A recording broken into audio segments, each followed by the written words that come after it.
Hey guys, it's Cap. I'm here in the building where they shot True Lies at the this top secret Sony Online Entertainment booth where we've checked out H1Z1. I'm here with Adam, and just had some hands-on with the game. But man, this stands to be a very unique zombie experience. Yeah, it definitely is. We're kind of creating our own zombie world with this game. We're all huge fans of the zombie survival genre and just zombie movies in general. So we're saying, what kind of zombie world do we want to make? And this is the kind of game we're going to make, and it's H1Z1.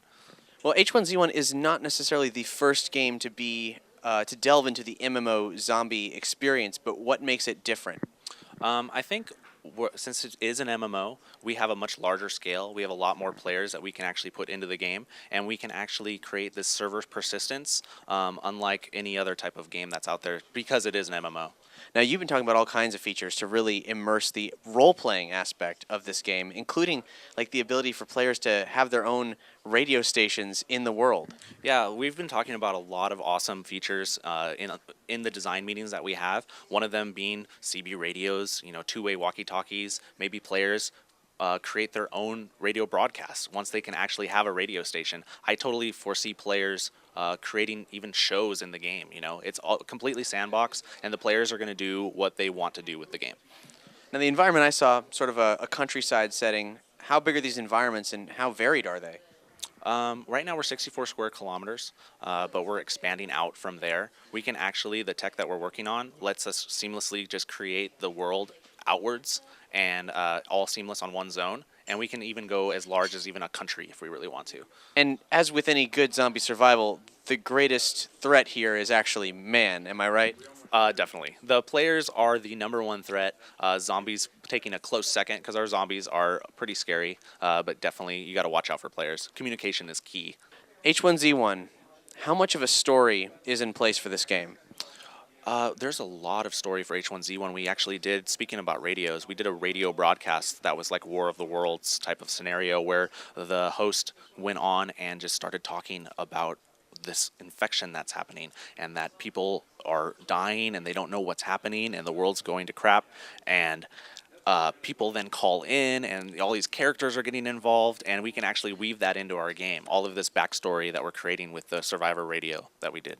That sounds really exciting. Where can people hear that? Just go on h1z1.com for a lot of the info. If you can't find it there, because our website just went up recently. If it's not there already, just search Survivor Radio H1Z1 and you'll find it. And when can players expect to survive in H1Z1? Great question. So actually, about 8 weeks ago, we said 4 to 6 weeks, and players were like, okay, it's 6 weeks later. And so we said, okay, well, are we happy with our game? Should we release it right now? And we really weren't at that time. There was a lot of features that we want in the game that players really expect us to have. Well, a major one being prone, right? We're not going to go early access if we don't have prone. So we're waiting to get these features in, and when all the features are ready that we want in the game will be early access. Well, what are some of the most exciting features that you're planning to implement? One of the really cool ones is active idle animations. What that means is if somebody walks up to you with a gun right now, he's just pointing it, always. And what's happening is people are killing that guy, but that guy could be friendly. But it just looks like he's aggressive. So you want to make it so the guy doesn't look like he has his gun out. And then if he does go to an active animation that is aggressive, you get some time to be like, whoa, what's going on? And you don't just die instantly. And players will be able to walk up to each other and feel safe without having to immediately kill someone on sight.